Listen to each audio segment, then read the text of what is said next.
started. I'm off of mute. Yeah, okay, good. And we don't have an operator that we have to acknowledge? No? No. Okay, great. Thank you. So we'll go ahead and get started. I have an official script that has to be read, so I will go ahead and do that. This meeting of the Washington Advisory Committee to the U.S. Commission on Civil Rights shall come to order. I would like to acknowledge that regardless of where we are Zooming from, we are on the land of the First Peoples. The land I am living on is the land of the Coast Salish, the land which touches the shared waters of all tribes and bands within the Squamish, Tulalip, and Muckleshoot nations. Here, for those of us who are in Seattle, we are on the traditional land of the First People of Seattle, the Duwamish people, and we honor with gratitude the land itself and the Duwamish tribe past and present. This acknowledgement does not take the place of authentic relationships with the indigenous communities, but serves as a first step in honoring the land that we are all on. For the benefit of the public who have joined us today, I will introduce my colleagues and myself. I am Professor Alexis Harris from the University of Washington Department of Sociology. Members of the committee present here today are Kim Ambrose from the University of Washington Law School, Mr. David DeWolf, Andrew Kaufman, Zan Nider, Brian Screener, Judy Endigen. Anybody else? Nobody else jumped on. We also have other members who are not present today: Tony Benengues, Luzaminda Carpenter, Gary Laughlin, Conrad Brennelson, John Sarfarley, Eric Schnapper, and Aaron With. We have a quorum present, and we will proceed with the meeting. Also present are Commission staff Brooke Perry, Civil Rights Analyst, Angelica Trevino, Support Specialist, and Kelly McGrath, Civil Rights Intern. I want to give a big acknowledgement to those three who have done a huge amount of heavy lifting and guiding us in our conversations and preparing for the 4 panels that we're going to be having over the next couple of months. Thank you all for your time. I really appreciate it. The U.S. Commission on Civil Rights is an independent, bipartisan agency of the federal government charged with studying discrimination or denial of equal protection of the laws because of race, color, religion, sex, age, disability, or national origin, or in the administration of justice. In each of the 50 states and the District of Columbia, an advisory committee to the Commission has been established, and they are made up of responsible persons who serve without compensation to advise the Commission on relevant information concerning their respective states.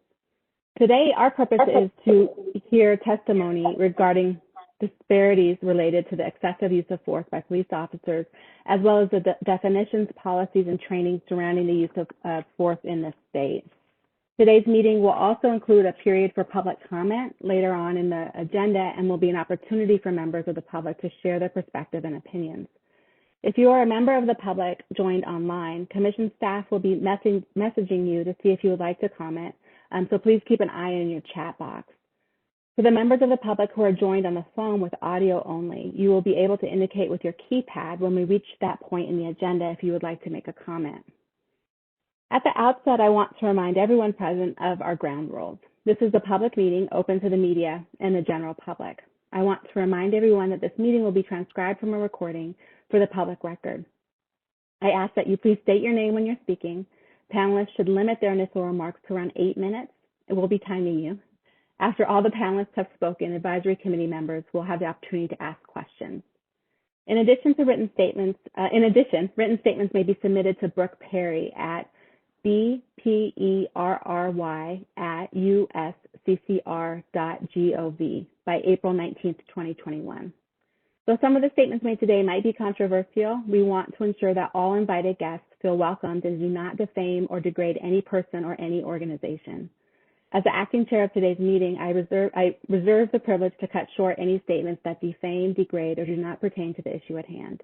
Any person or any organization that feels defamed or degraded by statements made in these proceedings should contact our staff during the meeting so that we can provide the chance for a public response. Alternately, such persons or organizations can file written statements for inclusion in the proceedings.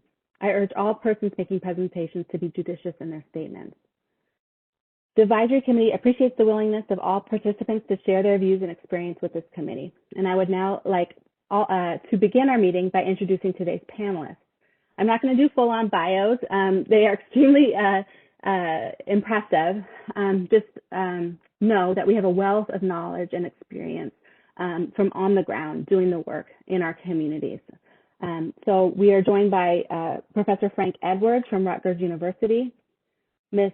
Luvame Omana from the Spokane Deputy Ombudsman's Office, Mr. Deshawn Quinn, who is a member of the Washington State Deadly Use of Force Legislative Task Force, Ms. Sue Rohr from the Washington Criminal Justice Training Commission, Mr. Steve Strand from the Washington Association of Sheriffs and Police Chiefs, and Reverend Harriet Walden, founder of Mothers for Police Accountability. We will now open the discussion of the committee members present to ask, I'm sorry, that's the next part. I got excited. Okay, we're going to begin with Professor Edwards' presentation, and I'll hand it over to him. And I will be timing you and giving you 1 minute warning, just so you know. Thank you so much, Professor Edwards. Excellent. Thank you all for having me. I believe I have presenter controls, but it's not advancing my slides right now. I'm sorry. Not sure. Let me re-upload it really quick. Okay. And we practiced and everything. I know. This is how it goes. Well, I offered to sing during delays, but I didn't have sponsors for it, so I won't do that.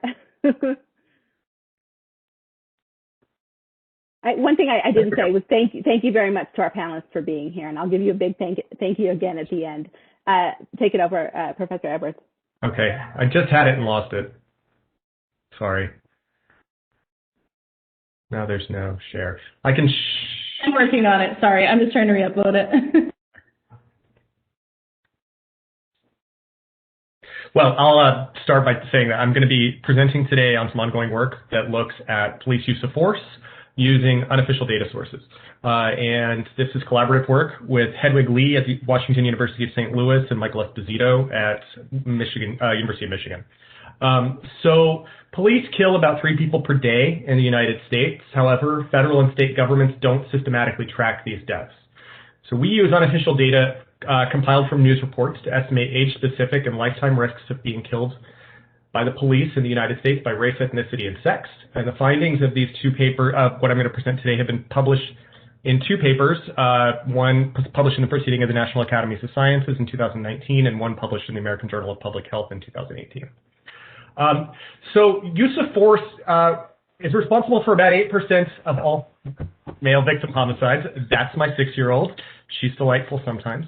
And Patrick Ball and Christian Lum from the Human Rights Data Analysis Group estimate that 1/3 of all people killed by police killed by strangers in the United States are killed by police. So 1/3 of all stranger homicides are police homicides in the United States. But a key problem in tracking this phenomenon is that we don't have high quality official data available at a national level, right? So there are 3 basic programs that have been used to track law enforcement related deaths across the nation. The Arrest Related Deaths Program from the Bureau of Justice Statistics was suspended by the agency itself after internal reports found that the coverage in the data set was woefully lacking. The National Vital Statistics System, and so this is data produced by coroners and medical examiners, does include a code for death by legal intervention that couldn't be filled out by a medical examiner or coroner, but it misses about half of all police-involved homicides. The National Violent Death Reporting System, coming online from the CDC, has promise, but its scope is limited. FBI is also developing a new use of force data set. However, it's going to be voluntary participation, and so it will not have the coverage that we need to get good national estimates. So I'm going to be using today data from Fatal Encounters, which is a media-sourced data set that relies on news reports and independent investigators coding data from these media sources. In a BJS study, a Bureau of Justice Statistics study, this method was found to cover 95% of all police-involved deaths. So it's a very high-quality data set relative to the available official data set. So I'm going to kind of walk you through the findings of our analysis. This shows us the police killings as a proportion of all deaths, right? So I define police killings here as deaths involving officer use of force, where officer use of force was the proximate cause of death. We'll break down the causes in a little bit. But what we can see here is a really clear distribution of risk across age and sex. 1.6% of all black male deaths, black men who die between the ages of 20 and 24, 1.6% of those deaths are police homicides, right? And for all groups, risk peaks in this 20 to 24 age group. For American Indian and Alaska Native men and boys, 1.2% of all deaths in that age range occur due to police homicide. This is age-specific risk just for men and boys, right? So we see that risk peaks between 20 and 35 for all groups. At its maximum for Black men between the ages of 25 and 29, where they experience a risk of between 2.8 and 4.1 per 100,000 per year of being killed by police. So young Black men are at higher risk of being killed by police than any other group. American Indian, Alaska Native men are also at higher risk than white men of being killed by police, particularly at young ages. And Latinx men at some ages are at higher risk of being killed by police. Across groups, though, between the ages of 25 and 29, police violence is the sixth leading cause of death for young men, right? Following accidents, suicide, other homicides, heart disease, and cancer. So it's greater than any infectious disease. This is the profile for women, right? Note that the axis is about an order of magnitude lower, but we see similar patterns. Black women and Native women in particular are at elevated risk of being killed by police in the United States. Now I'm going to average these results over a lifetime and simulate how many people would die if they were exposed to risk levels at what we've observed between 2014 and 2019. And we see that about, overall, for men, we have an estimated death rate of about 50 per 100,000 over the life course, right? So that's about 1 in 2,000 men in the United States expect to die by police violence, right, over the course of their lives. For Black men, that risk is about 100 per 100,000, or about 1 in 1,000 Black men can expect to be killed by police if risk levels stay where they are today. Risk for women, again, is about an order of magnitude lower. We estimate Black women have about a 4 per 100,000 lifetime risk. American Indian and Alaska Native women have about a 4 per 100,000 risk. To look at inequalities in mortality, right, we see that Black men are about 2.5 times more likely to be killed by police over the life course than are white men. American Indian, Alaska Native men and Latino men are about 1.5 times more likely to be killed by police than are white men. Black women are about 1.5 times more likely to be killed by police over the life course than white women, as are American Indian, Alaska Native women, about 1.6 times. By cause, so we look exclusively at use of force in these numbers. That's the pink bar here, and these are our lifetime risk estimates. But you can see if we include other causes of death, notably if we include deaths caused by vehicular collisions, often during high-speed chases, our estimates are revised upward pretty substantially. So for Black men, our risk estimates increase by about 25% when we include traffic fatalities.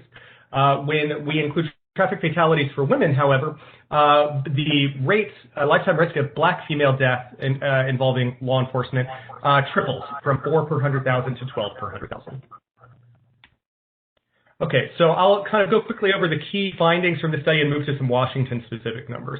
So at current rates, 1 in 1,000 Black men are killed by police over the life course. Risk is highest for young people. Police violence is the sixth leading cause of death for men 25 to 29 years old. Black and American Indian women and girls are at higher risk than white women and girls. Black, American Indian, and Latino men and boys are at higher risk than white men and boys, and men's risk of death is an order of magnitude higher than women's risk of death. Now here to look specifically at Washington and compare levels of inequality to the national levels, right? The blue bar here represents rates of death in Washington state. And these are crude rates of death. So this is the count of deaths between 2016 and 2020 divided by the total population, right? So we see here Washington's level of police-involved killing for all categories is higher than the national rate, right? For white men, it's higher. For white people, it's higher. For Latinos and Latinas, it's higher. For Black people, it's higher. For Asian Pacific Islanders, it's higher. And for American Indians and Alaska Natives, it's much higher, right? So we see across all racial and ethnic groups, police are killing more people per capita in Washington than they are than the national average. And here is, I'll break these down by cause. So as a proportion of all deaths, the overwhelming majority of deaths caused by police use of force in Washington are caused by gunshots, and that's not terribly surprising. We're looking at about 80% of all deaths. Here I've included vehicles for comparison. The Washington rate for vehicular deaths is somewhat lower than the national rate. And we can see the kind of less lethal asphyxiation, tasers are the second cause after gunshots if we exclude vehicles, right? So I'm happy to talk more about these results during the question and answer and to think more about how we could provide more insight into the patterns in Washington state for police use of force. But I wanted to kind of put our national numbers in dialogue with what we're seeing on the ground here, where it does look like Washington has elevated risk relative to the rest of the country. So thank you very much. Oh, perfect. I was going to give you a warning. Thank you for that. I'm just going to do Chair's prerogative really, really quickly. And just I want to acknowledge that these are heavy statistics and a heavy conversation. I should have acknowledged that at the outset. And some of these data are triggering, and I know they're triggering for me as we're recognizing, acknowledging the 1-year anniversary of the killing of George Floyd and Breonna Taylor. So I just want to acknowledge that these are heavy, heavy statistics and might bring up some emotion, as they are for me right now. With that said, we're here to try and understand the landscape and make sure that we can understand what's happening here in Washington State. So I just wanted to do that acknowledgement here. And now I'll turn it over to Ms. Rohr. You're on mute. Got it. Uh-oh. Can I unmute? There you go. Okay, hold on. I'm just pulling my notes back up. I'm going to follow notes so that I don't wander off topic too much, and I'm going to start my timer so that I don't talk too long. I think it's really important to set the stage for our conversation about police training as it relates to use of force. Policing in the United States is unique in that it is fiercely local compared to the rest of the world.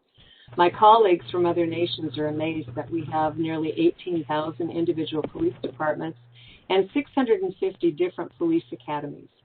Training is delivered differently in every state, city, and town. There are no national standards for training. Some states rely on community colleges to deliver their police training. Others rely on a variety of medium and large-sized police departments to host academies that will accept recruits from smaller agencies. Washington State is one of a handful of states that operates a single basic training academy, serving over 300 different agencies. As a result, training is more consistent across the state compared to other places in the nation. The Washington State Criminal Justice Training Commission is directed by 16 governor-appointed commissioners. The commission establishes training standards, manages police officer and correction officer certification, and also delivers state-mandated basic and advanced training. The commission trains about 600 new peace officers and 300 to 400 new corrections officers each year. I will state that Washington State Patrol delivers their own basic training in a separate academy. Their program is significantly different from the statewide academy. In 2013, at the Criminal Justice Training Commission, we began implementing a significant change in culture and philosophy in this state. It's described in an academic paper published by the Harvard Kennedy School and the National Institute of Justice.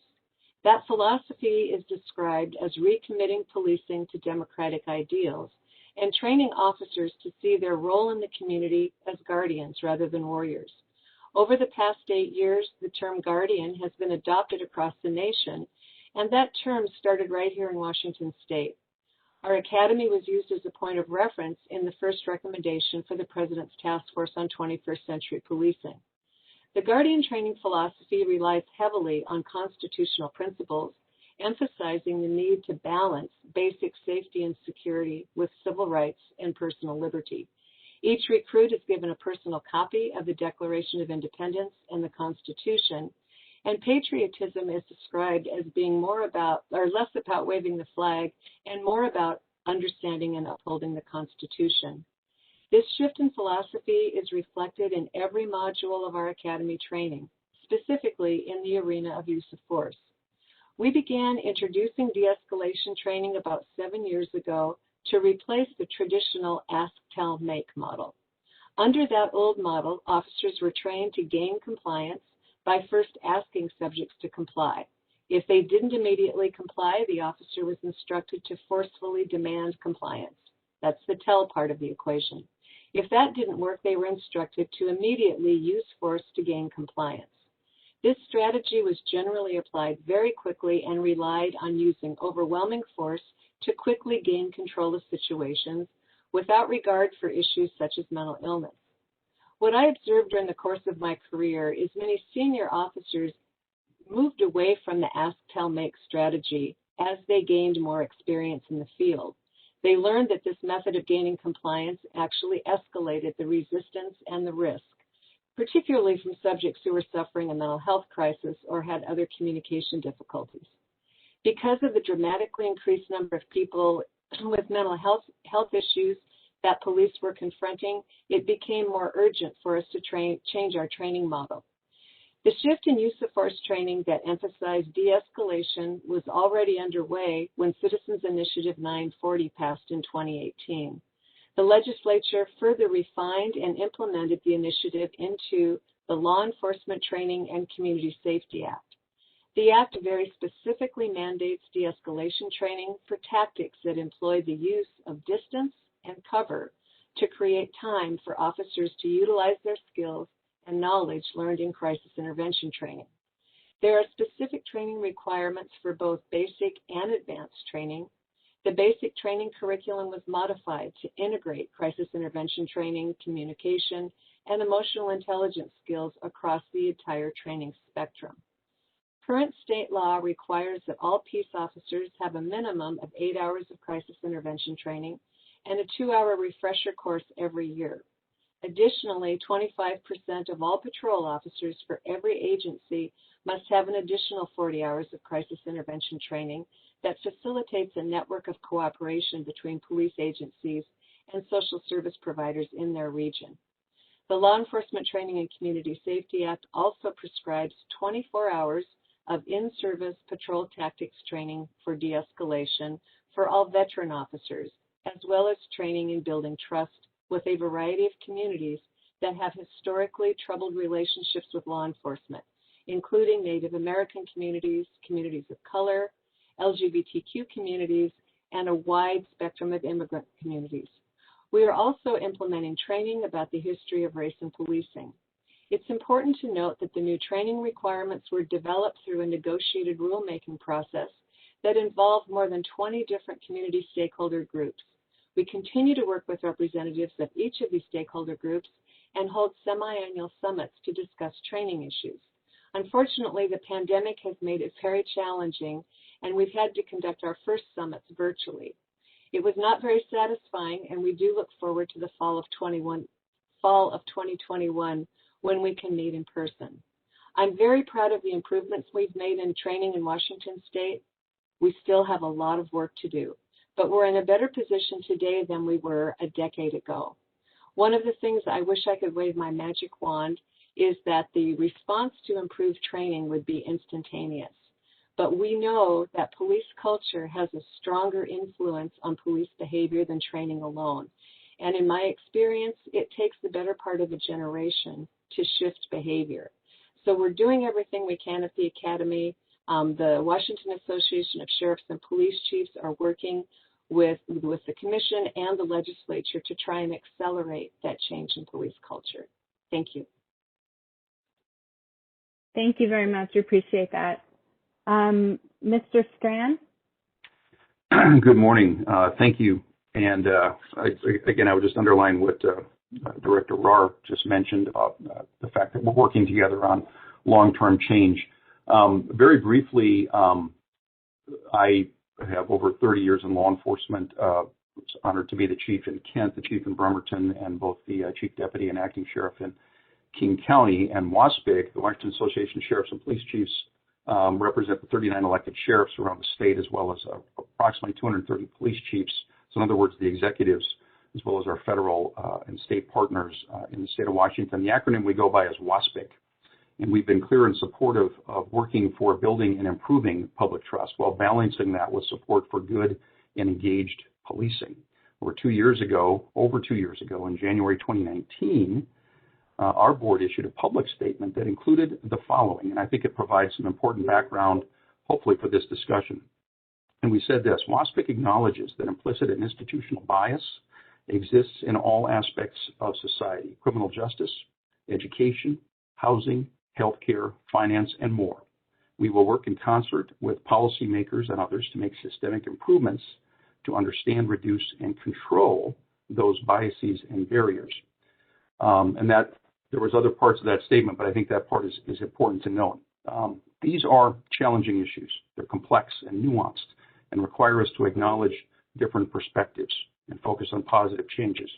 It's worth noting that during the current legislative session here in the state of Washington, our state's sheriffs and chiefs have been advocating for standardized use of force training centered on the sanctity of human life, requiring officers to intervene when they see rights being knowingly violated, requiring data collection for use of deadly force, as the professor noted, and very importantly, very importantly, for a much more robust wrap-around system for behavioral health and addiction so that we can divert people meaningfully away from the criminal justice system. And finally, first and foremost, I'm here to listen. I am here to listen and appreciate very much the opportunity to be here at the table, and thank you for conducting this panel. Thank you, Chair Harris. Thank you very much. We appreciate that. Ms. Omana? Hi, yes. Thank you for the opportunity to speak with you all today. So I work as the Deputy Police Ombudsman, as you mentioned earlier, at the City of Spokane. We provide civilian oversight over the Spokane Police Department. And so my interaction with the police department mostly has to do with complaint investigations and uses of force, and just briefly how that falls under my office. So under the city charter, we are a hybrid model of oversight where we can provide independent investigations as well as monitoring the internal affairs complaint process. But the way that our office is structured, I would say about 99% of the oversight we provide is through the monitoring of the internal affairs complaint process. And how that works is we receive complaints from the public. As long as their complaints meet a certain criteria, we submit that to internal affairs where their investigators conduct the investigation. They will invite me or the ombudsman to come to a police interview, citizen interview, or witness interviews. And then at the end, we're able to ask open-ended questions during the interview. And everything I'm talking about today is very specific to the Spokane Police Department and the City of Spokane. So when you hear about different types of oversight, it's all very specific to that jurisdiction. And then so once a complaint investigation is completed, they send that over back to the office where we review the case and certify it as timely, thorough, and objective. And we're able to make recommendations to the police department based on the cases we receive through the public. Another way that we come across use of force cases is through the Use of Force Review Board, where I am a member. We meet every month where when an officer is involved in an incident where there is a reviewable use of force, that triggers the use of force review process through that officer's chain of command. And after the disciplinary process is complete, that is when the review board comes together to make recommendations to improve police practices. My position as a deputy police ombudsman is really unusual. It's the closest you can probably get to being a police officer and at the same time being the furthest away. For instance, I've completed training reserved for people who want to be police officers. I've completed the Reserve Academy, which is a condensed version of BOIA. I attend sought-after training amongst police officers to develop subject matter expertise to provide thorough analysis on policy recommendations. I am an advanced force science specialist, and I believe there are only 2 of us in Spokane. The other one is my boss, the police ombudsman. And force science, if you're not familiar, they study human dynamics and the impact of stress on your body when, and in policing, it's typically used for officer-involved shootings, critical incidents, that type of stuff. And yet, no matter how much training and certification you receive, expertise isn't given the same credibility as someone who's had the lived experience of being a police officer. There are special rules and laws that allow me access to the police chief, police records, and the internal affairs process. While special access may get me an audience with the chief or a seat at the table at a use of force review board, I've found that unless the agreement between the city and the police union requires specific action on the part of the police department, follow-through is uncertain and sometimes discouraged. An example of this is last summer, the police chief asked my office to conduct a after-action review and provide recommendations following the police response to the protests in Spokane after George Floyd's death. The Spokane Police Department had never seen protests of that magnitude, and so everything was kind of on the fly. And so we were hoping to look at the incident to provide recommendations for improving the police response if any similar incident happened in the future. To date, we haven't received any of the files to review, and at this point, writing a report on the incident is probably moot.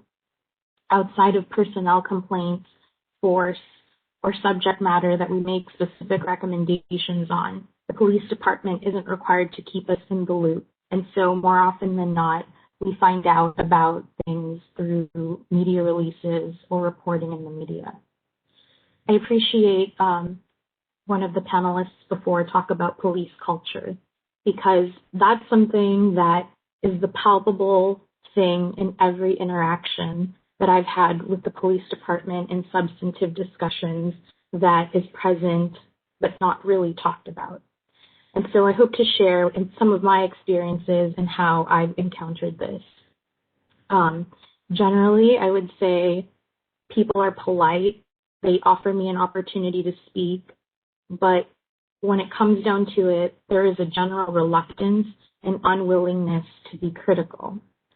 In review boards, where the purpose is to provide critical analysis to improve police practices after the disciplinary process is over, if an officer had already been disciplined or terminated, it isn't uncommon to hear things like, well, I don't want to beat a dead horse, or I don't want to be the Monday quarterback. I don't know football, so I think that's the right reference.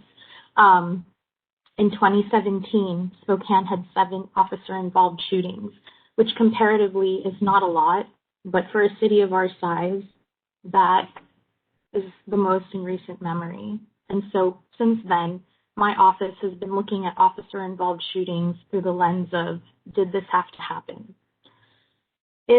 And something that I hear often is Spokane has never had a bad shooting. And if the standard is the prosecutor has never found a shooting unreasonable, then that's technically true.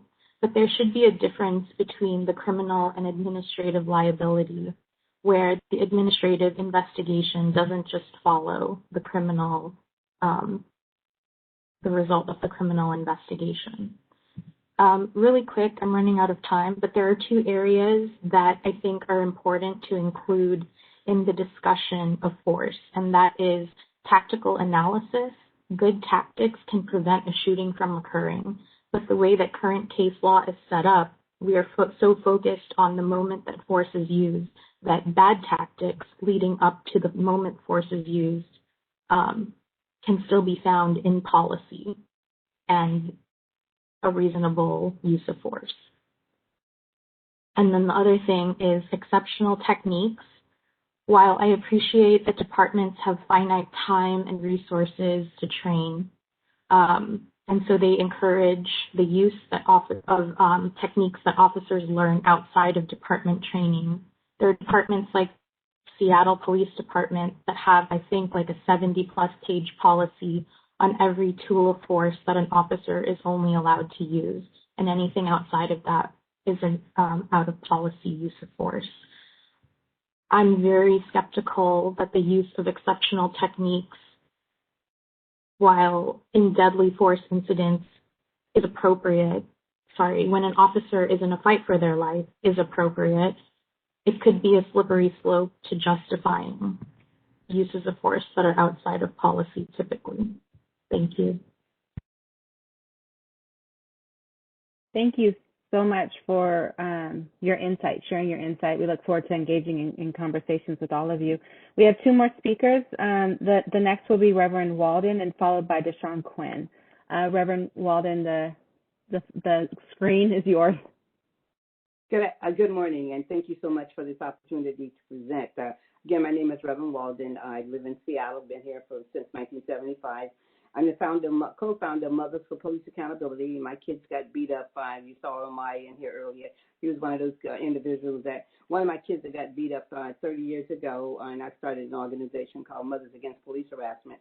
Now it's called Mothers for Police Accountability. This is our 30th year. Actually, this is like 31 years this year that we've been at the table. We worked with Police Chief from Fish Simon in 1990 all the way to now, Adrian Diaz.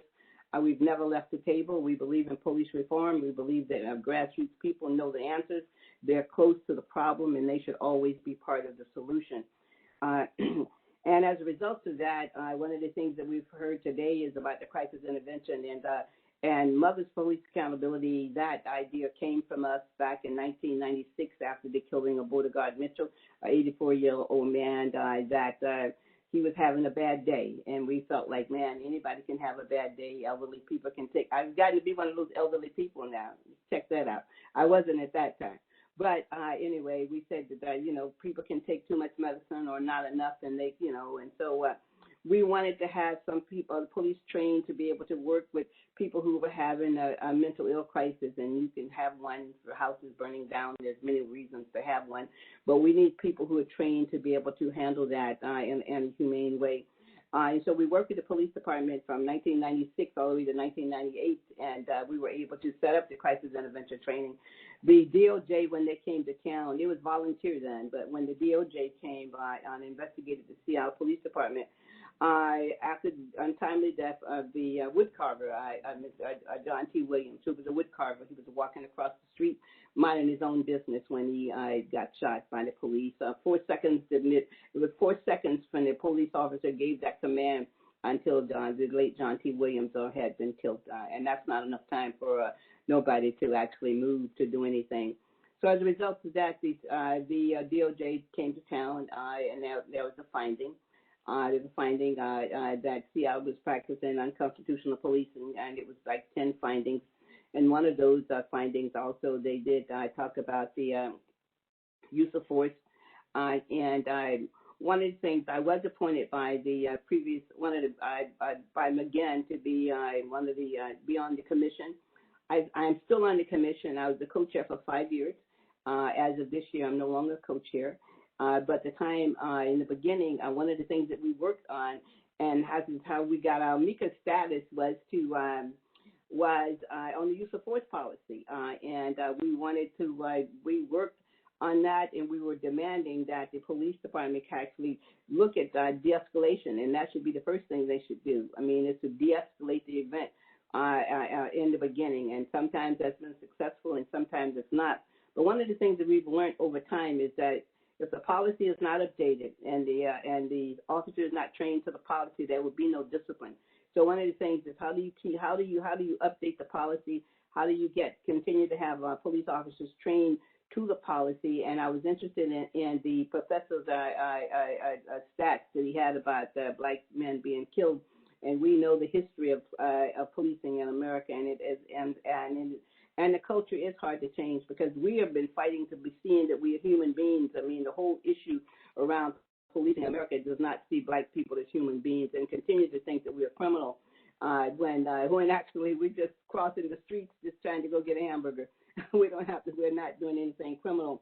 So one of the other things, though, one of the most important things that the training that has happened in Seattle as a result of the DOJ and the consent decree is that all uses of force has to be reported now. Type 1 also. Before that time, if a police officer just pulled a gun out on you, and pointed it at you, and there was no record of that. These things have to be reported now. One of the other things too is that the crisis intervention. Last year it was 10,000 calls to the CIT. The officers that went out on those calls, they were ultimately, most of those calls were handled successfully. There was no individual killed in 2019. But we had a horrible shooting. A horrible shooting of Charlene Allows. Most women in Seattle, whether they were black women or white women, know I was upset about that shooting. She was having a mental ill crisis at that time. She did have knives in her hand, reported to have knives, and so we're interested. Mothers is interested in the training around individuals when officers encounter somebody with a knife or knives. Charlene Allows was, bless her heart, she was 95 pounds. And so one of the things I know the previous speaker mentioned about out of policy takedowns or out of policy, we call it, mothers is calling it out of policy takedown. And we believe that if there had been another option that day that the police officers could have used to absolutely de-escalate other than shooting her, we think that something like that should be also introduced and trained upon, and how officers can look at an individual who's having a knife and having a mental ill crisis. In fact, there was a shooting the other week, a couple of weeks ago, of Mr. Hayden. He's also had a knife, and he was actually wanting police officers to shoot him. He did wind up being killed by the police. Tragic case, and so there are some real significant changes that need to be looked at with crisis intervention. But Seattle is still under consent decree, and some of the things that has to happen will have to go back in front of the judge. But I can just say that there's been some changes in Seattle. It's not perfect.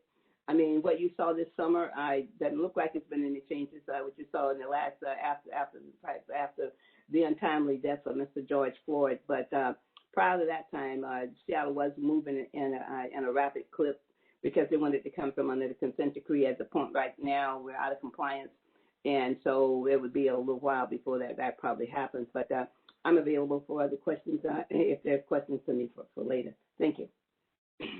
Thank you very much for providing some context from on the ground. Our last presenter is Mr. Deshawn Quinn. Hello, can everybody hear me?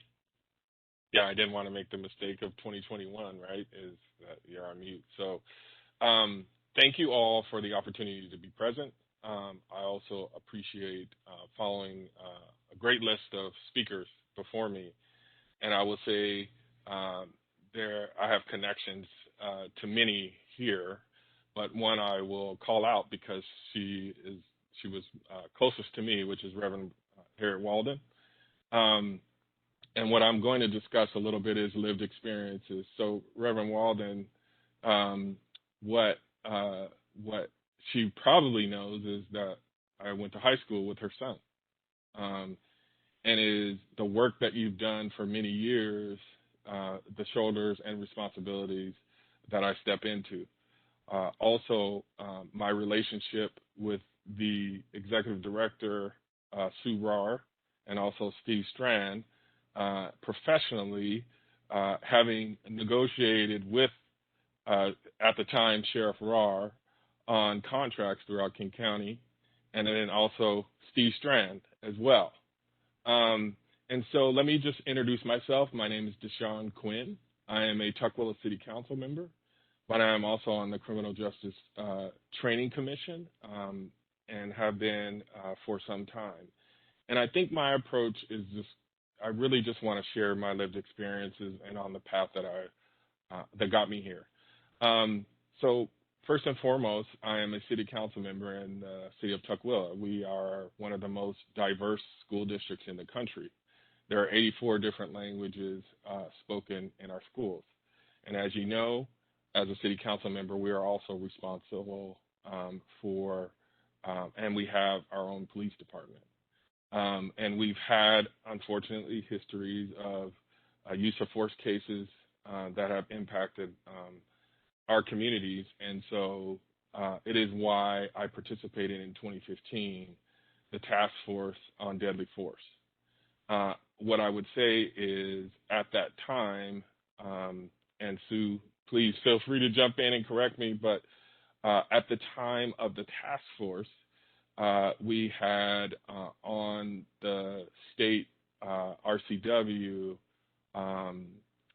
having to demonstrate malice, and with a objective standard, which is a high threshold.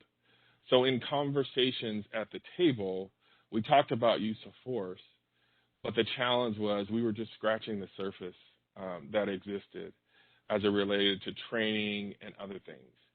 I will say when I sat at the table, I had one responsibility, and that was, as a father and as someone who happened to be elected, my goal was to make sure that my son didn't have the same experiences that I had or Reverend Walden's son had going to school and just throughout our experiences. And if I had a seat at the table, it was going to be my job to try my best to change. We almost got there. We got to the very end.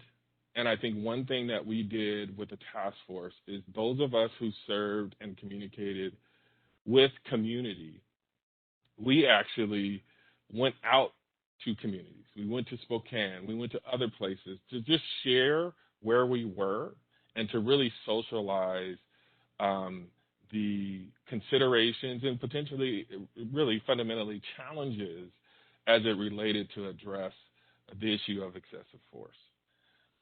We didn't get there, but then I was asked to join the Criminal Justice Training Commission, and immediately following, we had I-940 passed.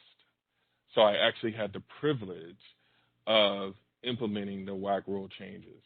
But along that journey, engaging with people with lived experiences, people that I would say in my life I've never had an experience to lose a loved one, whether it be in a mental crisis or of excessive force of police. But what I would say is I brought my perspective of working closely with my chief to learn how they do their processes. And my chief of police at the time would always talk about de-escalation, other things that we're considering. And so I brought that to the table. But since then, I've had the privilege of implementing cultural competency and implicit bias. It has not been easy. There has been a strong sense of education and examples that we've had to provide. My experience having 84 different languages may not track as closely with Spokane, which is on the east side of the state, because the way their communities are situated differently. But I think the point was, and the point that I was able to make with my fellow criminal justice training commissioners was the need. And then we went through the discussion around cultural competency, around naming communities that were impacted, naming the experiences, identifying potential barriers that exist. I don't know how much I'm doing on time, and I'll have to admit, as an elected official, sometimes we go over time, so I just flag me. But there's a couple of key things I wanted to articulate. Sure, about 3 minutes. Okay. Deshawn. Okay, great. So when I sat at the table, here's what I brought with me. And this is a process around really equity in my professional career. And that is come to the table, focus on sharing power, interrupt business as usual, replace it with something better, and get comfortable with discomfort. Those were the 4 pillars in which I show up to the day. And I actually have a quick little story. So in the task force, one of the opposing members, or he wouldn't describe himself as an opposing member, but he was on the other side. I had the privilege of actually serving with him. And we have taken the responsibility to lead, lean into, and propose amendments to get us closer to that cultural competency and implicit bias, which is a part of the training which Sue Rar discussed.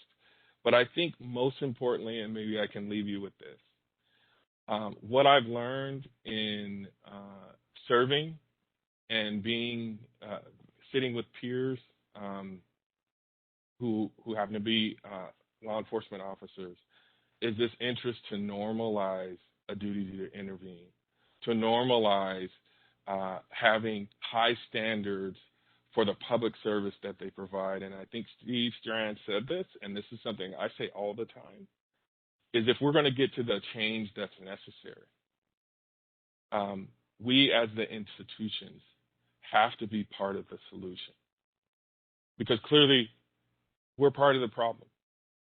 And so how do we communicate with one another and share those lived experiences so that we actually build the type of public service that the public demands in this time, and this acknowledgement that the world has shifted under our feet since 2015, and we need to step up and be accountable to the communities that we serve and the public service that law enforcement provides.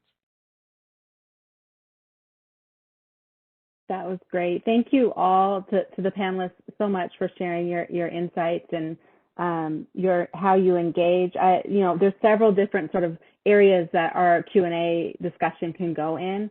I just want to sort of do my professor thing and outline. I mean, there's one big thing was the context that we really heard from Professor Edwards in terms of the national statistics, but then also from Mr. Quinn and Reverend Walden about the lived experience and filling out those numbers with names. So that was very powerful. Thank you for doing that. And then also several of the panelists raised issues and tension between training and creating the necessary training, but then breaking down that existing police culture. And how do you do that? And how do you regularly train and update training to break down any negative culture that might exist? We heard also a really, really strong theme about crisis intervention and the need to sort of up that and use de-escalation tactics. And then also really insightful about tactical analysis and focusing on that, and exceptional technologies that are used. So another area. And I'm just kind of pulling out some of these themes, but what was really interesting that Ms. Omana called out was the tension between the legal and policy relationships with actually what happens on the ground, and that there's barriers, it appears barriers might be established from holding different folks accountable. So with that, that's just all those sort of areas and even more are fair game for dialogue. We'll now open up the discussion to the committee members present to ask questions of our panelists. I will address each committee member in roll call style so that each member will have the opportunity to ask one question and a follow-up. So members, please wait for your name to be called before asking a question. If time allows, additional questions may be permitted. In the event that there's time for additional questions, please use the raise your hand function at the bottom of your screen to indicate that you would like to speak, and I'll call on you to address the panelists. And remember, we want to get a chance for all of us to engage. And so the panelists, please have a question, not a statement, but a question of interest for our panelists. We're not here to debate. We're here to get information and have a good dialogue. Okay, so with that, I will begin with Kimberly Ambrose. Do you have a question? I'm going to go alphabetically just for the committee members so you know. Thank you. Thank you all so much for your time today. I've just learned a lot, so thank you so much. I have questions for all of you, but I will start with Professor Edwards, since you started, and I'm going to try to fold in two questions, sorry. But it was sobering to hear the statistics about Washington, and so I wondered if you know where we kind of fall in general, like are we the worst in terms of police killings or numbers of police killings? I know that we are above a national average, so I have that question. But I also have a different question about this unofficial data set and the barriers to getting data collected by the Bureau of Justice Statistics and by the FBI. And are you satisfied with this unofficial data set that you're using? And do you wish that there was an official data set? And what are the barriers to getting a data set that's official? Thank you for the questions. I'll tackle the first one first in terms of where Washington ranks. Because we only have a really limited slice of time, I hesitate to make like a definitive ranking, but no, Washington is not the highest rate in the country. That dubious honor falls to Oklahoma, but it's in poor company above average, right? To your point about data, because I think that's at the heart of what we know and what we don't know, the fundamental problem with criminal justice data in general, and particularly data on police use of force, is that we rely on police departments themselves to produce that data, right? That's an internal responsibility to police. FBI and Bureau of Justice Statistics do not require agencies to submit data for any report, right? That's uniform crime reports, including the various use of force data sets that they've tried to collect over time. So a fundamental problem here is that police are asked to report on themselves, right? And we can imagine all kinds of reasons why they may not wish to do that when it involves use of force statistics, not to mention that there are thousands of police agencies in the country, right? And this is an administrative burden for these agencies to collect and disseminate data. So we think, my colleagues and I and others think that the role for data collection in policing, I do wish to emphasize that police departments collect terabytes of data routinely, right, through license plate readers, facial recognition technology, all these other things. But they are unable and unwilling to provide us information on use of force by and large, with some exceptions, right? Some department by department exceptions, and that is unacceptable. But what I believe to be the solution to the problem is to turn to public health, is to make police killings and police violence and hospital admissions resulting from police violence a notifiable condition to the CDC, because that public health infrastructure for data collection is already in effect and already well distributed, right?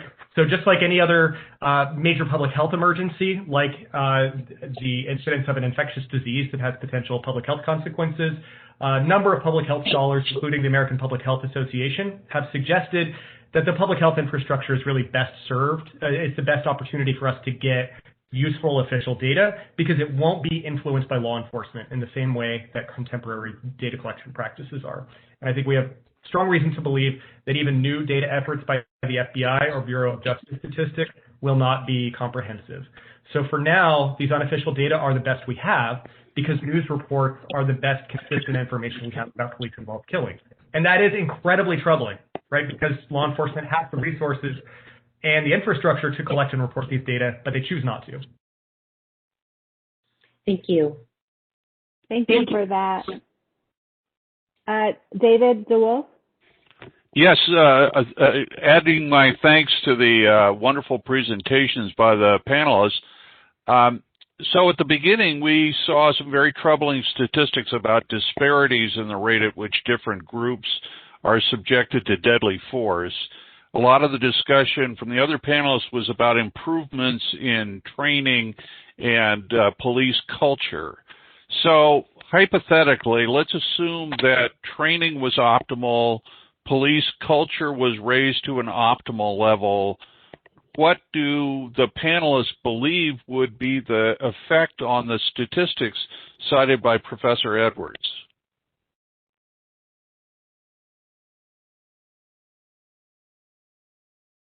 I'm not, Reverend Walden, are you prepared? Yeah, I was going to just add, I would just add something to that piece that was just asked that question.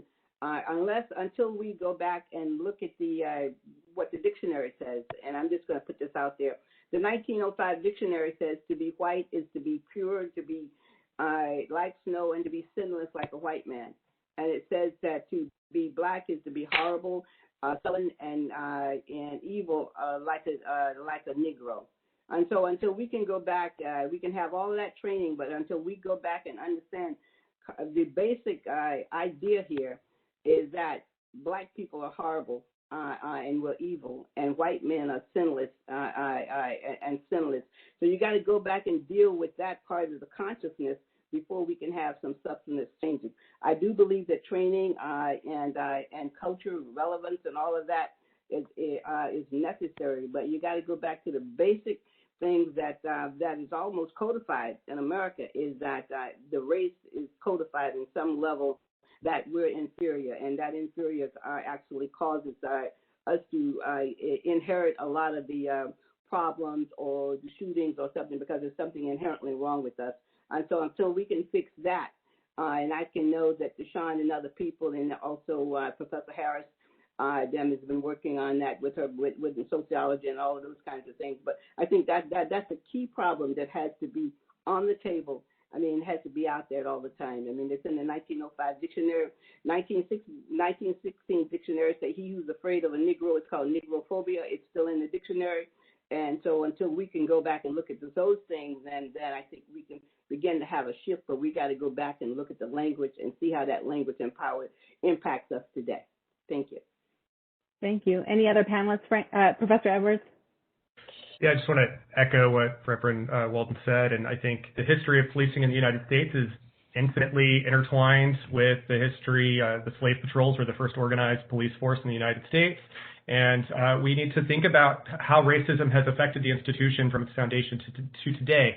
But I do think, to directly answer the question about what would we expect to see under optimal training conditions and other circumstances, I think the international comparison is a useful one. The United States is an incredible outlier when it comes to police violence, right? We have the highest rates of police-involved killings in the, industrialized democracies around the world, right? Our rates at which people die at the hands of police are higher than any other country that we typically like to compare ourselves to. So I think until we can sort of think about what the optimal level of police-involved death is under good training, under good culture, I think international comparisons are a useful benchmark for us to think about, right? For example, police in Great Britain rarely kill more than one person per year, whereas police in the United States routinely kill about 1,200 people per year. Mr. Quinn. So I definitely agree with the history and the lived experiences. And there's this other piece, right? The goal is to really move this country in the right direction. And that includes the cultural change in police departments. I think we would see some improvements. But I also think we need to establish new standards on how we engage, and this will sound aspirational, but how we respect one another as human beings. And then we build a standard from there. The other thing, and it's not just law enforcement's responsibility, it's our society, right? A lot that now law enforcement has to engage with are things that society has kind of shifted to them, whether it be mental crisis, homelessness. We need to take a priority on fixing the system that we have. If we aren't willing to fix the system that we have, then there will be more issues as it relates to make sure that, and I would say the law enforcement is on the front lines, just like firefighters and other folks, and they are having to deal with issues that are societal issues that we need to address. But we need to have that hard conversation about where this country is going and how we value and do not devalue human beings, no matter where we sit, right? And I always like to go back to, because I think it's powerful, and it's probably least quoted of Martin Luther King, but getting to a beloved community, right? Mm-hmm. Where we are using our responsibilities, our roles to make a better community. And so I am not naive to think that these things aren't connected. I would say in Washington State, and I'll end with this, is over the last 10 years, we have almost fully defunded the social safety net. Mm-hmm. We've seen mental health facilities close, and you don't have to drive very far to run into someone that has those challenges. And so and that means us in our homes, have to prioritize the social safety net because we are connected. We have substance abuse issues in all of our families. We have mental issues in our families. And we need to make it a priority that those are the things that my neighbor struggles with, and we will prioritize them and fund them. And I just want to be clear, I'm not being naive here, but I have a strong sense and responsibility as it comes to public service, but also of getting to that place of a beloved community. So I would end there. Thank you for that. Director Rohr, I saw your hand up to respond. Yes, I just wanted to build on what Commissioner Quinn said. I think it's really important for us to not lose sight of the fact that police departments don't operate independently. Police departments answer to a city council, a mayor, a city manager. Sheriffs are elected. And the police departments, in my experience, generally reflect the values of the communities in which they do their policing. And if we only focus our attention on the frontline officers, we're going to miss the opportunity to really affect lasting change. As others have said, our system of criminal justice is deeply problematic. As you and I have talked, Dr. Harris, there's many, many facets of that system that are deeply unfair.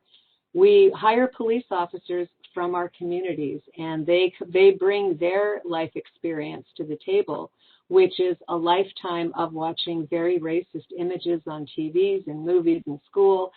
And so I think that we are not going to make much progress if we continue to only try to fix the biases in the mind of the frontline officer. We have to look more broadly. We have to do both.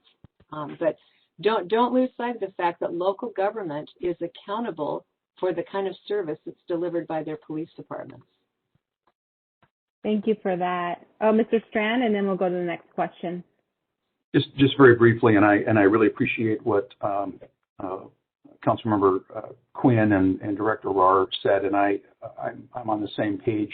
And again, if I can just reiterate, the role of law enforcement, some of the things we're talking about, and I do need to say out loud that the tremendous work that the men and women of law enforcement do each day is something that I credit as we talk about these other issues in a frank way, and we should, but also the value. And how do we come to, as Councilmember Quinn mentioned, the beloved community and start to talk to each other and come to solutions that wraparound support, treatment, behavioral health is really critical. And again, that's one of the reasons that we bring it up very loudly and very clearly, because we want to get people diverted from the criminal justice system. That's a really important element of this. And then secondly, if I could shift to what we first started talking about in terms of data, I think it's notable that our organization has strongly supported and in fact proposed requiring reporting of deadly force since at least 2017. And we've been working for that both at the state legislative level, and we supported it at the federal level for the reasons that you cited. So thank you. Thank you for that. We'll move to the next question with Judy Endigen. Do you have a question? You're on mute. I do. I guess my question is more related to essentially the vetting and selection of officers. What do you think that if police officers were vetted before training in terms of identifying psychological issues or other biases, this might help prevent the, creation of a police force that causes some of the problems that we've been discussing this morning. So my question goes to, do you think preliminary vetting would assist our efforts to come to that beloved community? Councilmember Quinn? Dare I step into a space that I am not responsible for, but we've had a lot of conversations because as an elected official, trying to figure out how I can be part of the solution and my fellow council members and elected leaders can be part of the solution. Here's what I would say in a direct response to your question, is it's a start, right? It's a start. You can do the vetting, but I think as Sue Rohr has said, it's the chief's standards, it's the city's standards, but in addition, once those officers come in the door, they have to be trained, and they also sit with officers who have more seniority. And if the culture is bad in them, it will shift to the new officers. So it's creating a standard of accountability, a commitment to training and principles, to have that kind of go through the process of law enforcement. So to answer your question, yes, it's a part of the solution. But The officers that they're paired with have to have the right principles and training as well.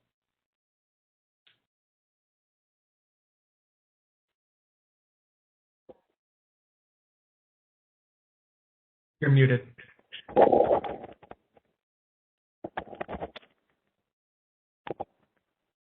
Can you hear me? Okay, sorry, they're dying, so I'm going to figure it out. I saw Director Rohr. I'm just going to call names so I can get time to do this. Director Rohr, and then Professor Edwards had his hand up. Thank you. I just wanted to mention that in most police departments do a psychological background or a psychological assessment of officers coming in the door, but those assessments are looking for mental health issues and mental health. What I think we are confronting is the biases that people bring to the table, the lack of maturity that some officers have. We quantify that as emotional intelligence. And so there's only so much that we can screen out for officers coming in the door. A person can be very psychologically healthy and also deeply racist.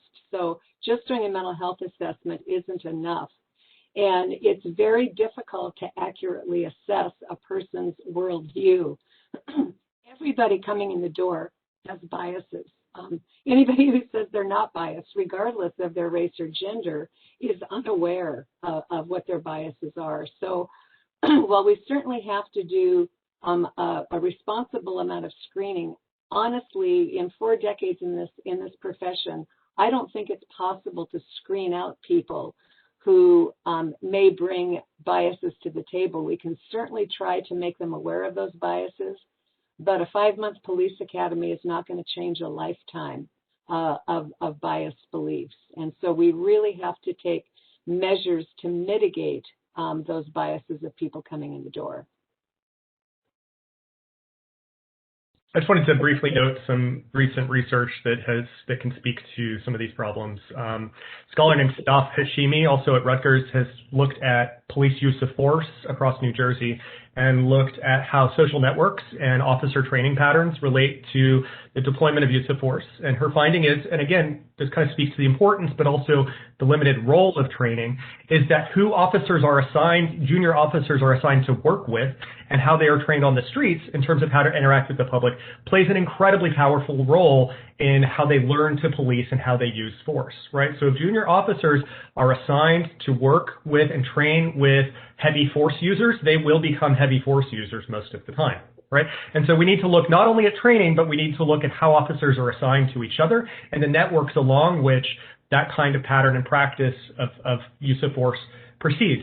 There was another study recently published in Nature led by Bokhar Ba that showed that using data from the city of Chicago that female officers and officers of color were less likely than white officers to use force against black male suspects in Chicago. Now, that said, those officers were still more likely to use force against black male suspects than they were anyone else, right? Mm-hmm. So officer selection, right, and kind of thinking about who might be the most sensitive officer, who might know this community best, can lead to reductions in use of force, but it will not solve the fundamental problem of racial inequality in use of force, because there's something in the institution itself, as Reverend Walden was pointing out, that kind of leads to a circumstance where we have structural inequalities between black people and white people and very different ways of understanding who we believe to be dangerous and criminal in this society that are at the root of a lot of these inequalities. Thank you for that. We'll go with the next question from Andrew Kaufman. Andrew, do you have a question? You're on mute. Oh, there we go. Yeah, my internet's not great, so can you hear me? Yes. Mm-hmm. All right. So my question is for Mr. Strahan. So there have been some comments about police culture, in particular not having sort of a culture of self-criticism. And I'm wondering if you, in your experience, agree with that assessment in your experience or just in general. Then I'm also wondering, this is more for anybody on the panel as a follow-up to that, is there any like systematic evidence of police culture in terms of this criticism that there is not a self-critical spirit within police departments, or is it more anecdotal?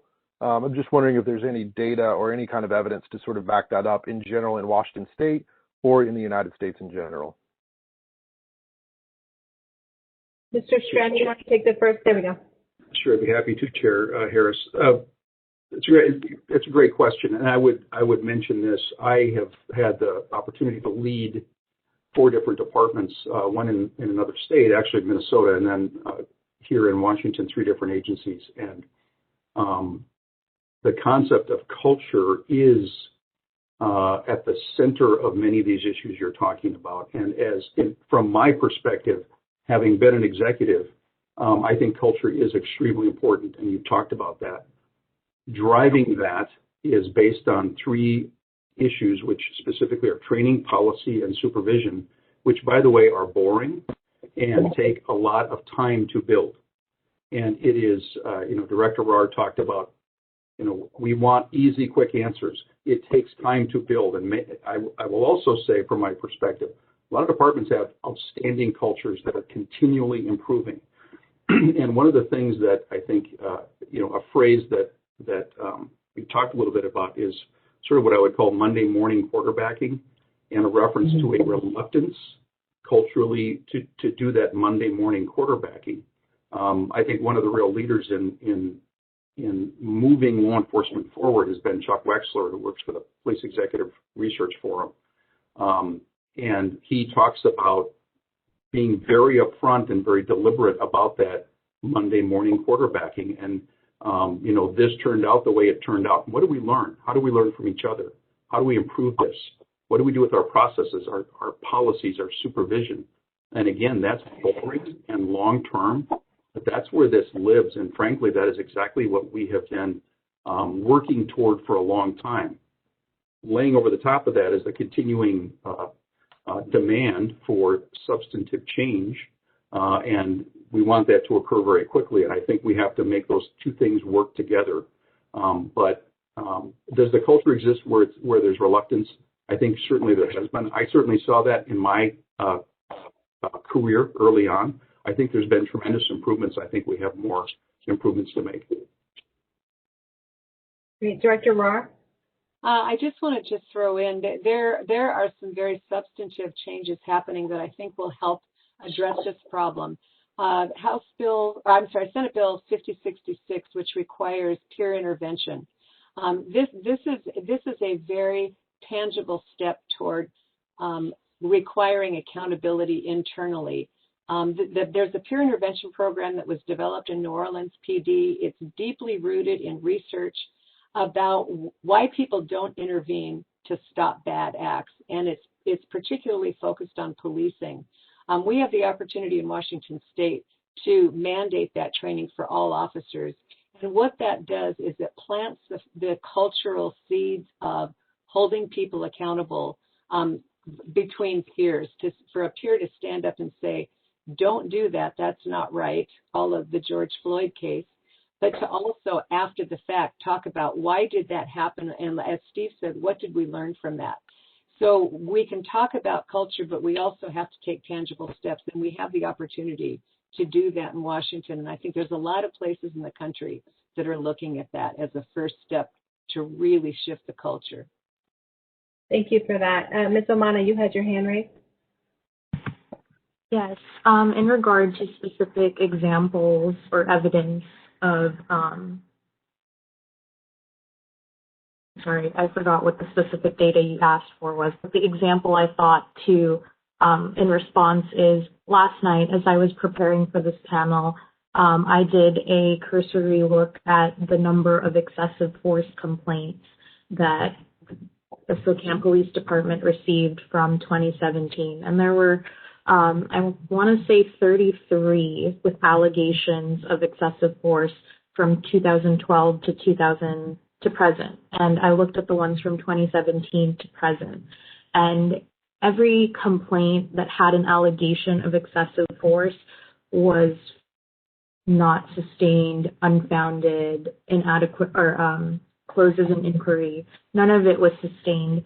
And then through my office in 2019, we received a complaint where there were allegations of excessive force using a canine deployment and then head strikes to the subject. And the result, and it received a lot of public attention. We issued a closing report on this case, and the thing that the department held the officer who was accused of excessive force liable for was demeanor for strong language used during the interaction. And so getting back to that unwillingness to call out the issue, it kind of felt like, well, we can call out these other issues that we do feel comfortable addressing. And it was a big step for the police union in that case. The officer involved issued a statement to the public in regard to the language that was used at the incident. So that was some progress in acknowledging. Thank you for that. We'll move to the next question. Dan Snyder. I just want to thank everybody, all of the panelists, for taking time out of your busy schedules to come and talk with us today. So I'd like to know, how are state and local agencies defining excessive use of force? What is the process for investigating those claims? And what are the consequences when use of force is found to be excessive?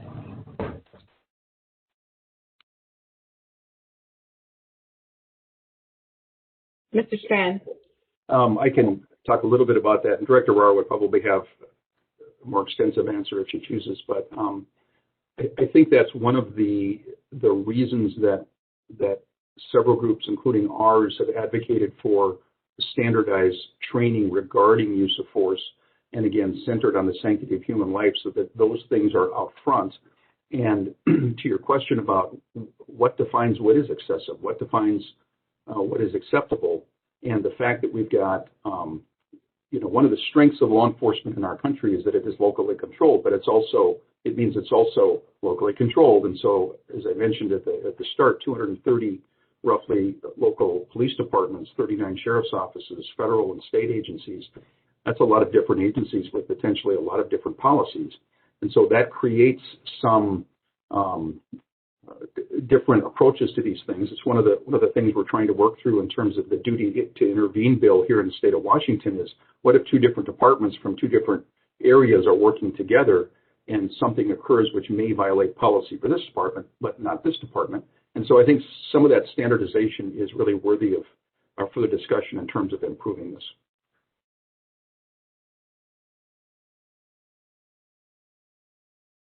I'll go ahead and jump in and add to that.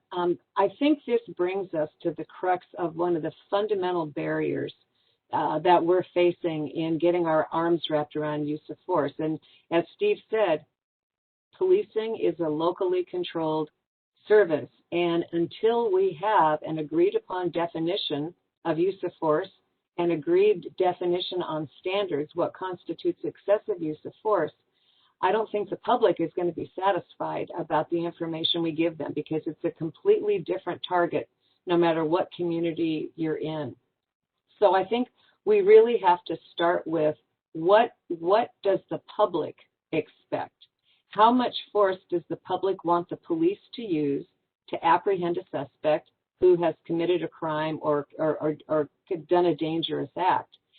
And until city councils, mayors, city managers, county councils establish publicly and transparently what that is, we're going to continue to struggle with this issue. I know when we implement use of force training at the academy, when we moved our philosophy to the Guardian culture, we got a great deal of pushback from a number of communities that didn't agree with that approach. So we're not united across our state about where that line should be drawn.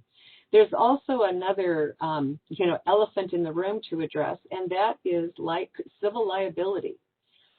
When a police department establishes standards for use of force and an officer breaks that policy, that city is now far more civilly liable for officers who violate that policy. So there's a great reluctance to establish those standards because it creates civil liability. So it's a complicated question.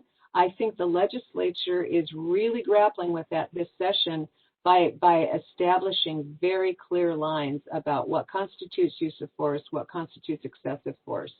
So I think we're on the right track, but this is a very complicated, intertwined problem. Yeah. There you go. Sorry. Professor Edwards and then Councilmember Quinn. I think I saw those hands up. So I just briefly, so this doesn't necessarily pertain to policy conversations in the same way, but I do think there's a philosophical question about defining excessive use of force generally and thinking about when fatal force is authorized under the current ways we think about what is excessive versus justified force. Because where we draw that boundary effectively expands the range of capital offenses within the United States, right? And so we need to think really carefully about what are the circumstances. Are we okay with police killing? Right? And thinking about that question really broadly, rather than narrowly defining what is excessive versus justified, I think we ought to pursue not only reductions in excessive use of force, but also reductions in use of force more broadly. Thank you. Councilmember Quinn, and then Reverend Walden. So I'll tread lightly as I always do, but there's another consideration. There are things that kind of go against or challenge the values. So first, I really want to just focus on excessive force and the responsibility, again, as public servants around really looking at opportunity costs. Because when you have excessive force incidences, you have the community. Potentially, one of the impacts is that they don't feel like they want to cooperate with law enforcement. You will have, let's just say, a chief or a sheriff who wants to establish a standard and core responsibility, and where that gets challenging is, at least, and this is anecdotal, but heard in the past that a lot of times when there is excessive force, most of the time, the person who's accused of it doesn't get in trouble or doesn't get enough factual information to substantiate it, right? So then, but what usually happens is that individual officer potentially would get in trouble for something else, and most of the time it's around honesty. And so in the state, you have this document that says, are you relieving this officer because of excessive force? And if everything leads in that direction, however, the facts don't substantiate it, a chief or a sheriff will not check that box. And so what ends up happening is then that officer moves on somewhere and reoffends. And let's say, for example, they do check that box and it's not substantiated. Then that person will come back to the force and impact the rank and file, and then the sheriff or the chief standard is diminished or impacted. And so I think what we're talking about is systems change, and there are elements and parts of that need to be fixed.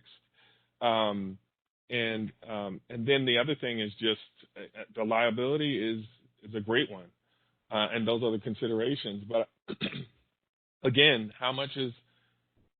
we're talking about human life.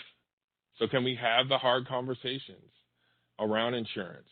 Can we have the hard conversations around exposure and create a standard that allows us to get to that next step? Because again, the ground is shifting under our feet, right?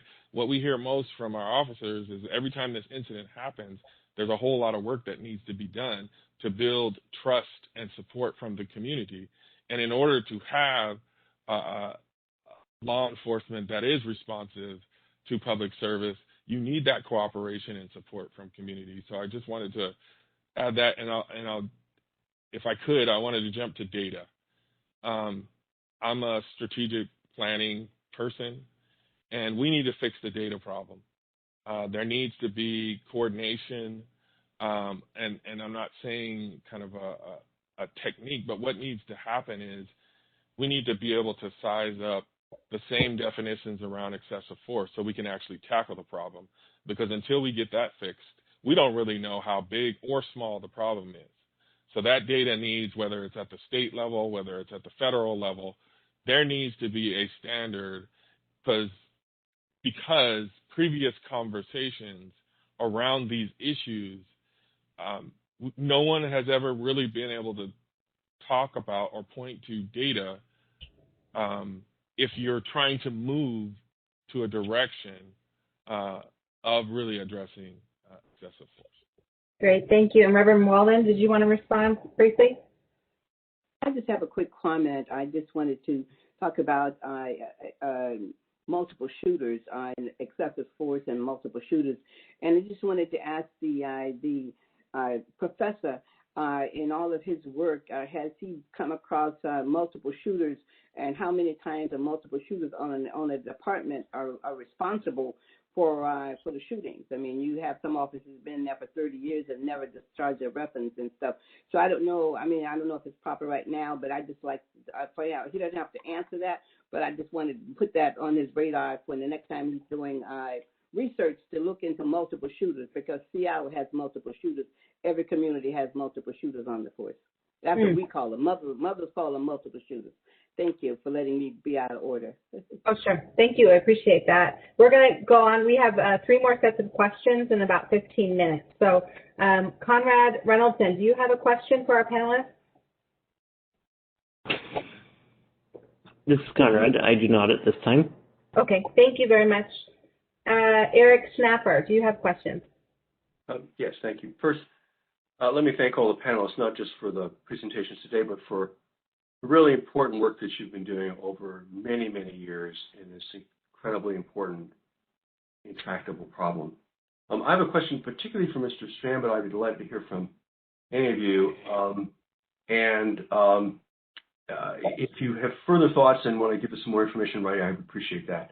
Mr. Strand, particularly in light of the number of different departments in which you've served, I wonder whether you have any thoughts on the extent to which the ability of departments to deal with this problem is obstructed, if it is, by the collective bargaining situation, the extent to which discipline has to be run through arbitration or policy changes would have to be negotiated with the unions themselves. Has that been a problem? If so, can you tell us something about it? Thank you for the question. Short answer is yes. And I'll preface this by saying that sometimes when we talk about collective bargaining and unions, it can be viewed as being negative toward all officers or all members of that. And I certainly don't intend that. Again, I'll say I think that I really honor the work that law enforcement officers do.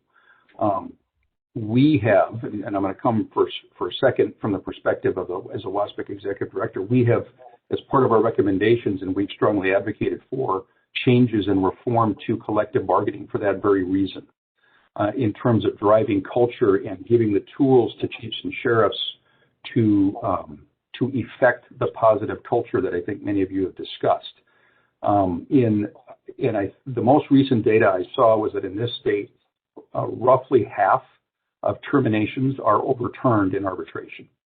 And as has been mentioned, when that person is then returned to the department over a previous decision of the chief or sheriff, that is, think about what the effect is on the message and the culture within the agency.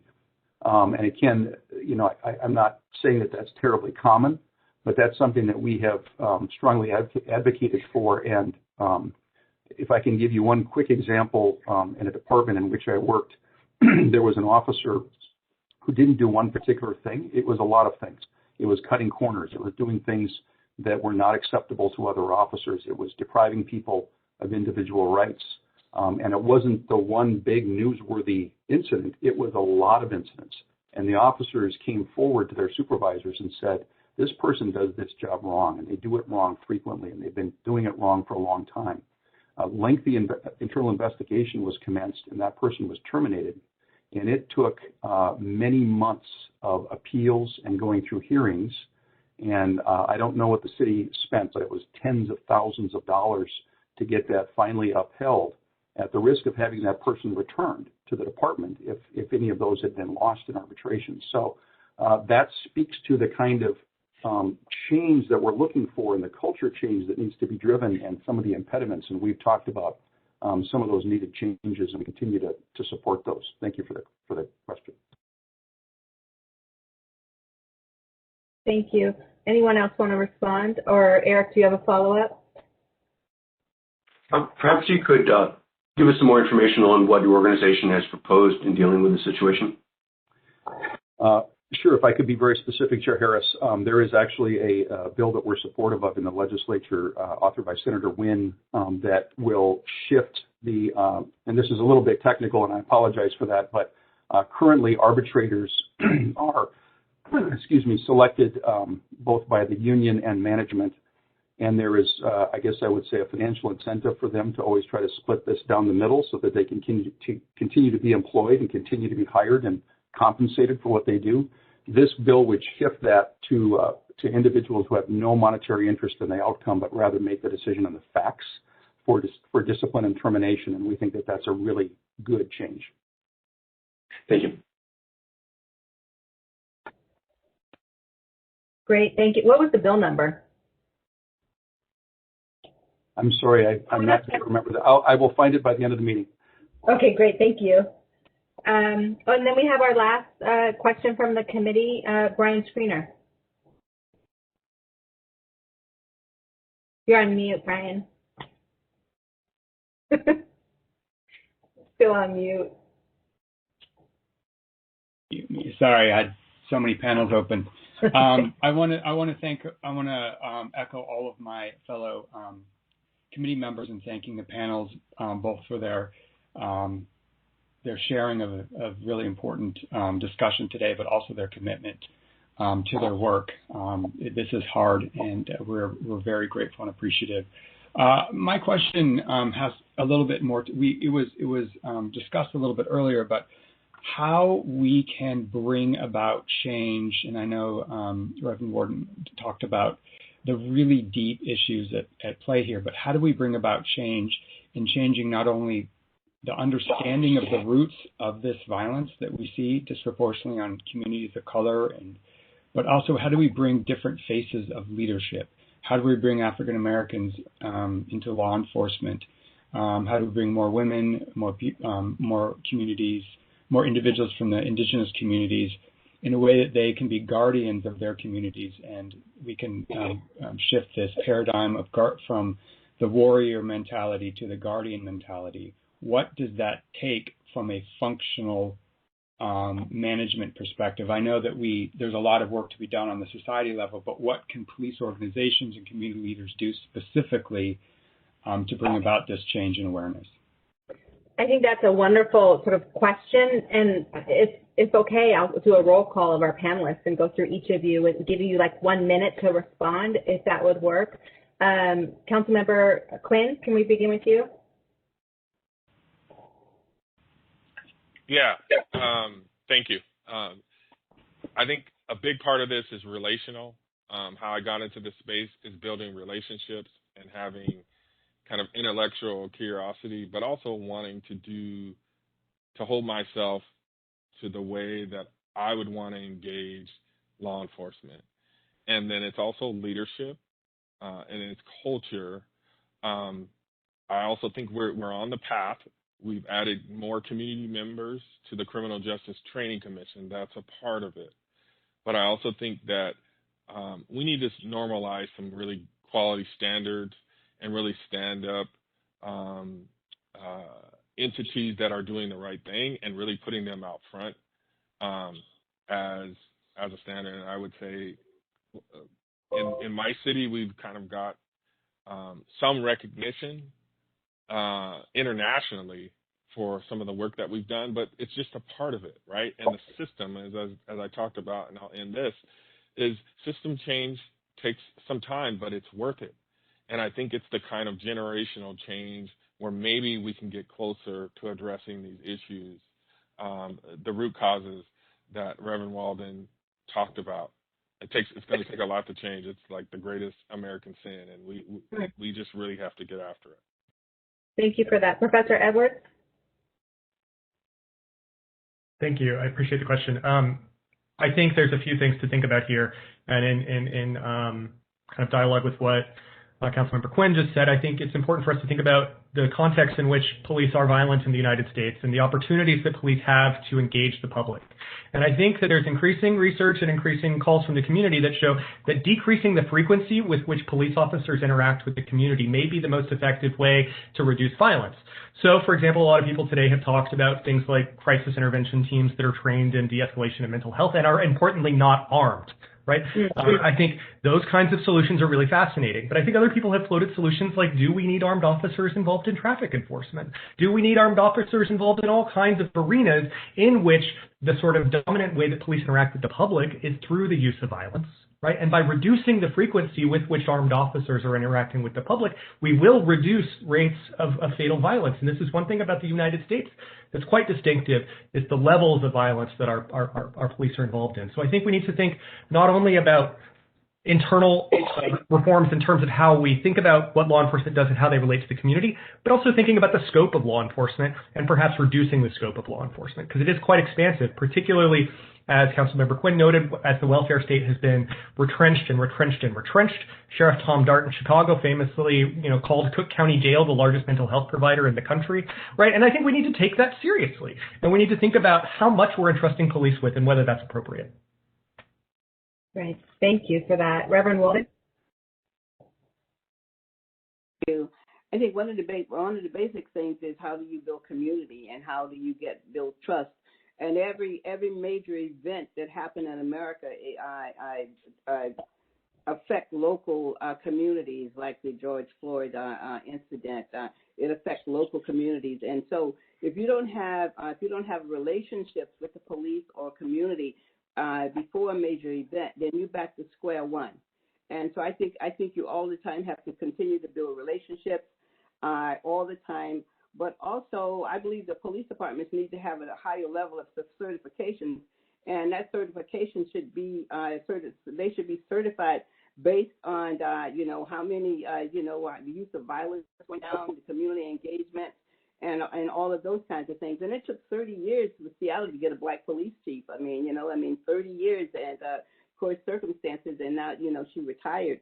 But also, as long as you have adversaries sometimes with the police guild presidents and those kinds of things, and your officers are not willing to build community, but you have to build relationships, and and it always falls on us. We're quite tired trying to build a relationship with white people.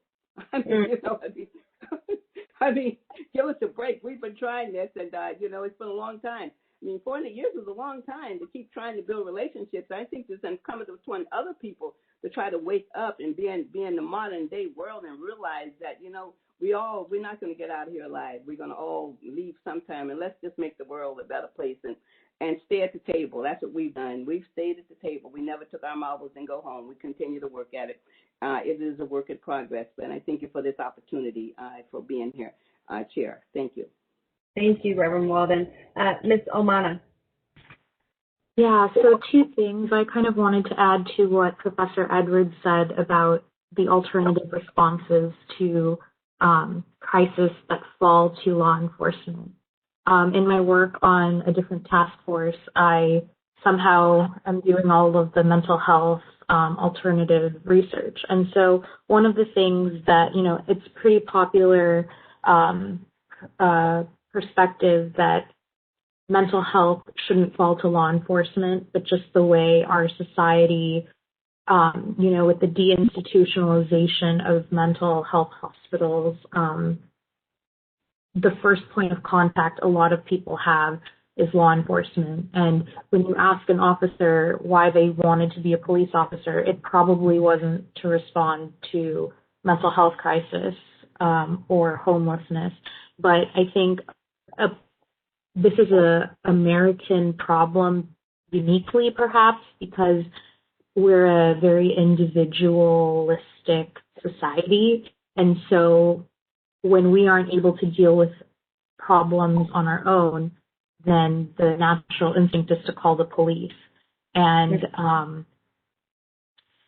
I think if we're looking for alternatives to policing, the thing that I wanted to add is it shouldn't just be another place to put people. So we don't want to put them in jails anymore. We can't put them in hospitals. It really has to be a community service that bridges that gap with individualism and that need for support from the community to provide the resources to people that they need. And then remind me again what the question was. Actually, I'll let you think about that for a sec. We'll go to Director Rohr and Mr. Strand because we still also have to do public comment really quickly. So I appreciate your comments. Director Rohr? Yes, I would say there's two things that we can do that I think will begin to move the needle. The first is we need to pay attention to what we're measuring, how we're judging officers being successful. And if we change the metrics and start counting the number of non-enforcement friendly interactions police have with the community, that will begin to change the relationship.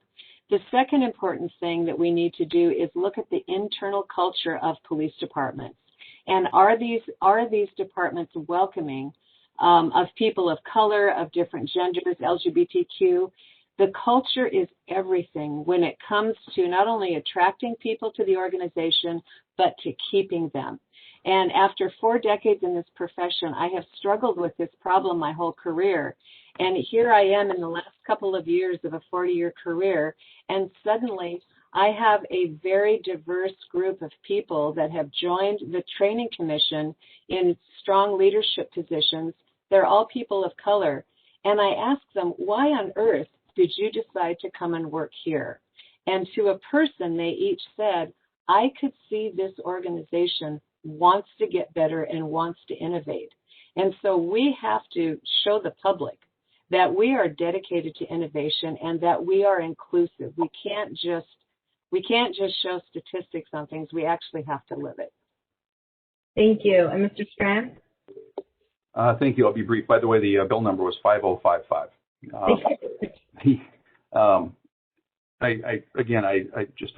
To dovetail a little bit on what some of the previous speakers said.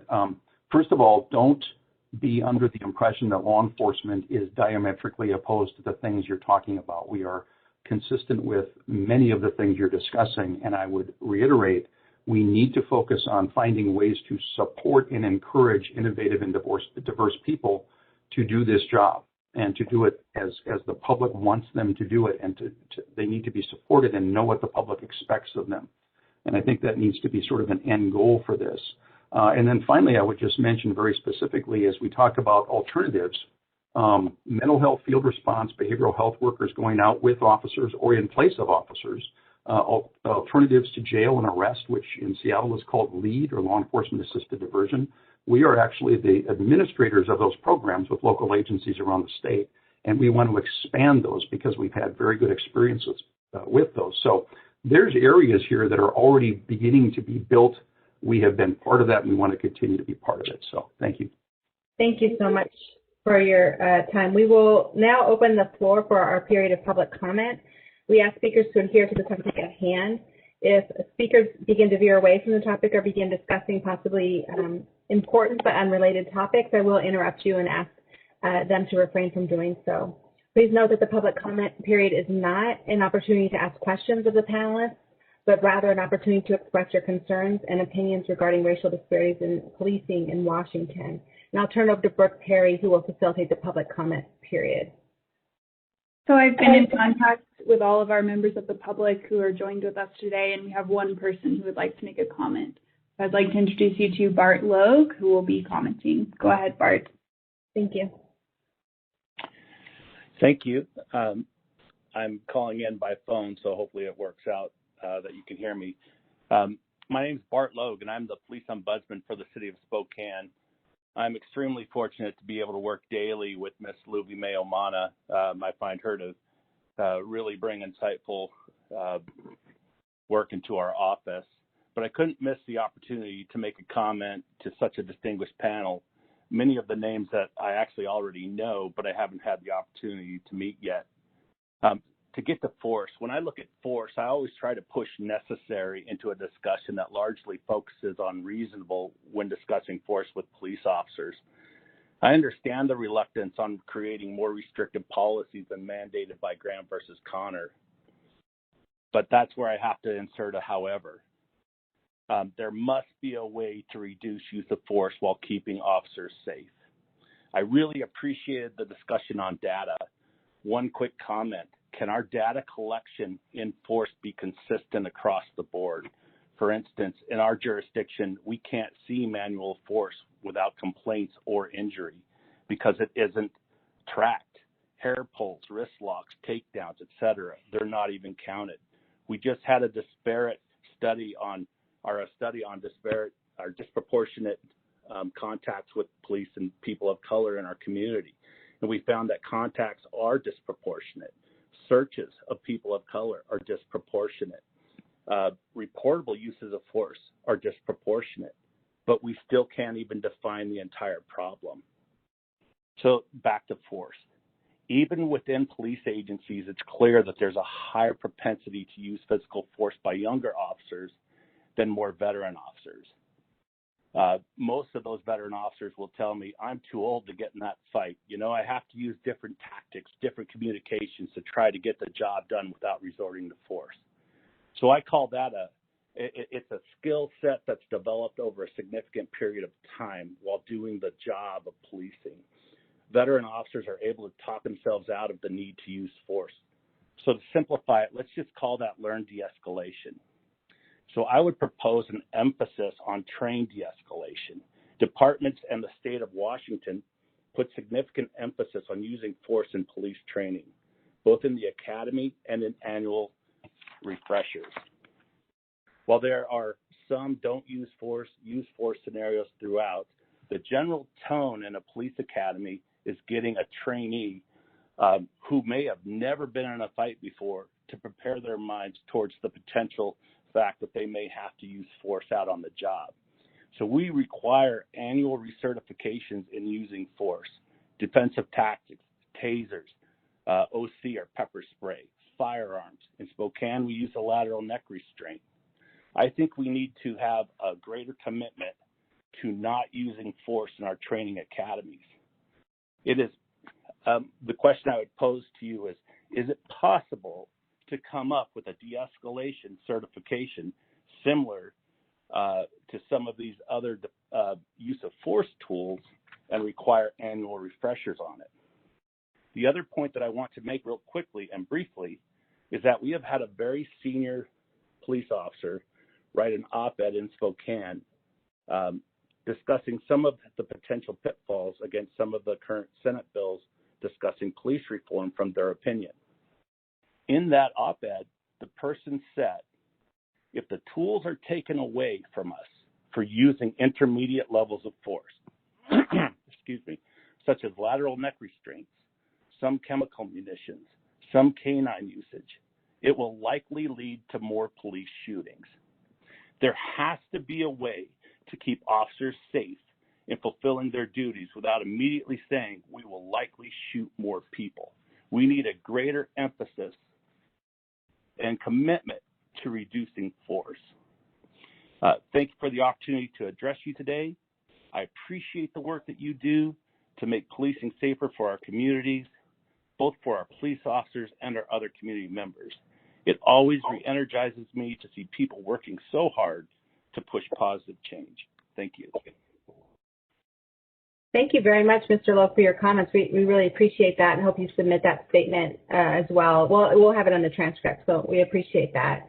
You know, so many of us, we all have so many options of what we're going to schedule, where we're going to speak, where we're going to engage, and we really appreciate you choosing to spend your morning with us, particularly for the panelists who took time to prepare your comments and really engage with our committee, and also for the public to show up on this call and engage as well. So thank you very, very much. The transcript and other materials will be available within 30 days following the meeting. If you provided your email address when you joined, we will send you follow-up information regarding how to access those materials. We will also notify you when the committee is meeting for follow-up discussion and when the report will be available. The records will remain open through April 19th, 2021. If anyone would like to submit written comment, please send us via email to Brooke Perry at bperry@usccr.gov. Lastly, I'd love to remind you all that we have another panel planned for this Wednesday, March 17th, from 10 to 12 Pacific time. So again, thank you, everyone. Thank you, big thank you to Brooke and to Kelly and Angelica for helping to organize us and keep us focused. And with that, I'll call the meeting to close and adjourn. Thank you all very much. Have a good rest of your day. And committee, I'll see you at 1. Thanks, everyone. Thank you. Thanks, everyone.